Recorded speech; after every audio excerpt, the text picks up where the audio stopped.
When people talk about Wabi Sabi, they often describe it as the beauty of imperfection. But that's just the beginning. Behind this idea is a set of Zen-inspired principles that have shaped Japanese art, design, and everyday life for centuries. In this video, we'll explore 7 core concepts that help define Wabi Sabi. Let's begin with the first principle, Fukinsei, which means asymmetry or irregularity. In many cultures, symmetry is associated with beauty, balance, and perfection. We're often taught to seek clean lines, even proportions, and polished finishes. But in Zen aesthetics, true beauty lies not in symmetry, but in its intentional disruption. Zen finds meaning in imbalance. Perfection is seen as a finished state, something complete with no space left for growth or change. Fukinsei quietly questions that belief. It invites us to find beauty in things that are irregular, incomplete, or slightly off-center. This perspective has deeply influenced Japanese art and design. In nature, nothing is ever perfectly symmetrical. A tree's branches grow unevenly. Rivers twist and turn instead of flowing straight. Even so, we perceive harmony in their forms. Asymmetry mirrors the natural world, where beauty emerges from unpredictability. In Zen thought, Fukinsei also suggests that imperfection invites engagement. When something is slightly off or unfinished, it captures our attention. It sparks curiosity and allows space for interpretation. In this way, asymmetry reveals the artist's philosophy and humanity, not by hiding flaws but by embracing them. You can see Fukinsei in many traditional Japanese arts, such as the uneven lip of a tea bowl, a Zen garden where stones appear casually placed but are carefully considered, or a flower arrangement that leans gently to one side. These irregularities are not mistakes. They are deliberate choices that add depth, character, and quiet tension. Instead of imposing order, Fukinsei welcomes the organic, the unexpected, and the imperfect as essential elements of beauty. The second principle is Kanso, which means simplicity or the elimination of clutter. At its heart, Kanso is not about minimalism as a style, but as a way of thinking. It encourages us to strip away the unnecessary in order to reveal the essence of something. What remains should feel clear, purposeful, and honest. As Dr. Koichi Kawano once said, simplicity means the achievement of maximum effect with minimum means. We can find this idea reflected in the Japanese Zen garden, composed only of rocks, white gravel, and perhaps a bit of moss. This pared-down expression captures the quiet beauty of Zen. The creation of a Zen garden is guided by the act of reduction. Elements are carefully chosen, and anything non-essential is left out to maintain clarity and stillness. Only then does the garden take its true form. Even the materials themselves are left in their natural, unrefined state. We also see the spirit of Kanso in traditional ink painting. While many painting traditions use layers of color to build complexity, inkwash painting relies on subtle shifts in black ink to express a full range of tones. There is a saying, ink holds 5 colors. This refers to the richness that can be achieved through variations in tone and intensity. Zen teaches that simplicity is not emptiness. It creates space for presence, clarity, and awareness. Kanso is not about making something look plain.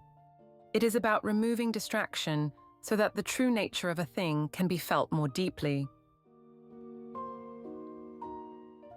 The third principle is Kōko, which can be translated as austere beauty, or more literally, the beauty of the ancient and weathered.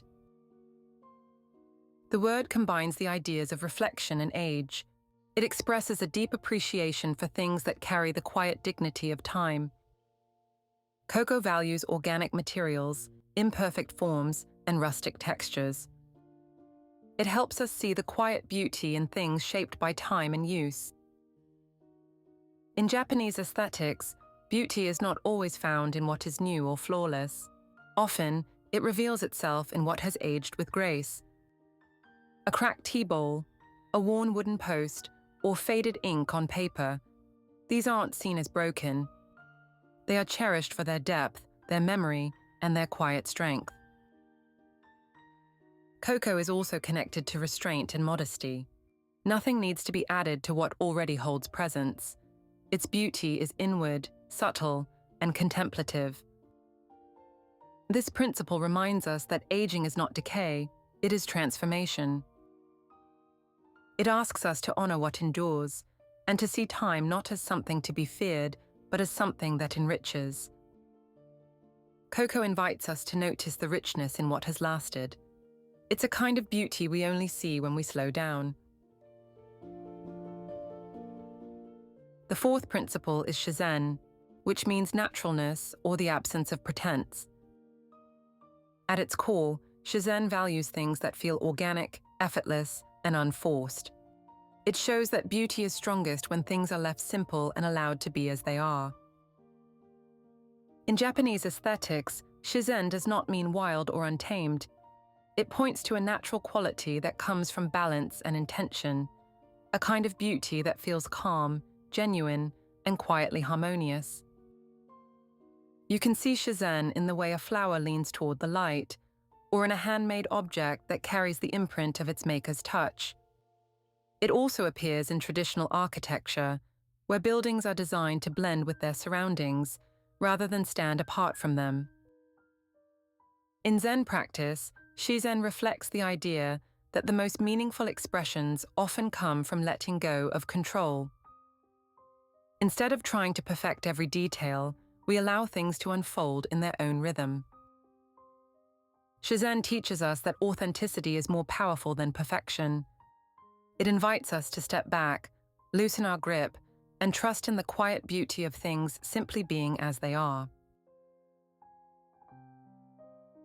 The fifth principle is Yūgen, often translated as profound mystery or hidden depth.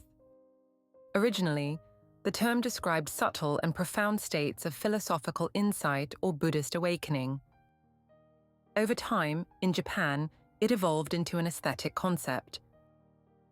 Yūgen is a kind of beauty that isn't obvious or easy to explain. It comes from what's hidden, creating a quiet sense of awe and reflection, something that moves us in ways we can't fully name. It's a subtle, deeply felt emotion, like the quiet melancholy or gentle sorrow you might feel on an autumn evening. It lingers and slowly spreads, like an aftertaste or a soft echo. Yūgen suggests that what is hidden or only partially revealed can be more powerful than what is fully shown. It values suggestion over explanation and depth over surface. In Japanese aesthetics, Yūgen appears in a distant mountain half hidden by mist, the fading sound of a temple bell, or the moonlight on a quiet pond. It is not the object itself, but the emotion it leaves behind. Yūgen is also tied to a spiritual kind of beauty, one that goes beyond what we can clearly understand. It's often shown through symbols, quiet hints, and poetic suggestions that leave us with a sense of mystery and depth. The sixth principle is Datsuzoku, which can be translated as freedom from convention or escape from the ordinary. At its core, Datsuzoku is about breaking free from habitual thinking and predictable patterns. It encourages spontaneity, playfulness, and creativity, qualities that open space for fresh perspective and quiet surprise. In traditional Japanese aesthetics, Datsuzoku is not about rebellion for its own sake. It gently steps away from what's expected, reminding us that beauty often appears when we loosen control and leave space for the unexpected. This principle has continued to inspire contemporary artists and designers, encouraging them to challenge tradition and create works that feel fresh, unconventional, and original. In fashion, for example, many designers embrace Datsuzoku to break away from industry norms and craft pieces that are bold, expressive, and deeply personal. In Zen thought, Datsuzoku also reflects a deeper kind of freedom, the moment when we stop striving and simply experience things as they are. It invites us to move away from control and routine, allowing intuition and natural flow to guide the way. Datsuzoku is a form of creative openness. It is a space where structure softens, form becomes flexible, and rules give way to discovery. It reminds us that beauty is not always found by following tradition, but sometimes by quietly stepping beyond it.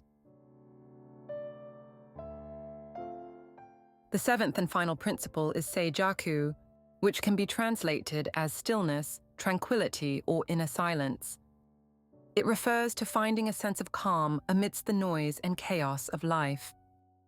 Seijaku is not simply the absence of sound or motion.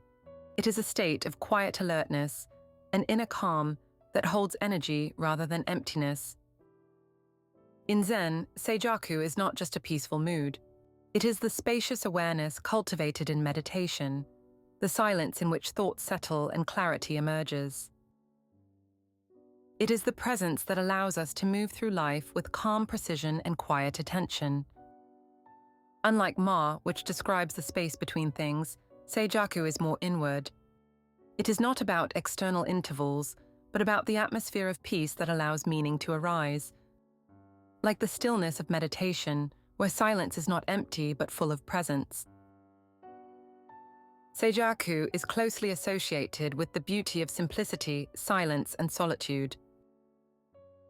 It reminds us that stillness is not an escape from the world, but a deeper way of being within it.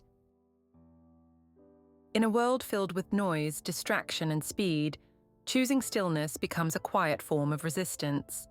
It invites us to rest, to listen, and to simply be. Seijaku is not only a physical state, but also a mental and spiritual one. It is the ability to remain centered and calm, even in the midst of busyness or uncertainty. In nature, Seijaku can be felt in the calmness of a still lake, the silence of a forest, or the quiet that settles during a storm. It is the kind of calm that remains, even in adversity. True stillness is not passive, it is attentive, grounded, and quietly powerful. These 7 principles reveal a way of seeing that is both gentle and profound. They remind us that beauty does not need to be perfect, complete, or loud to be meaningful.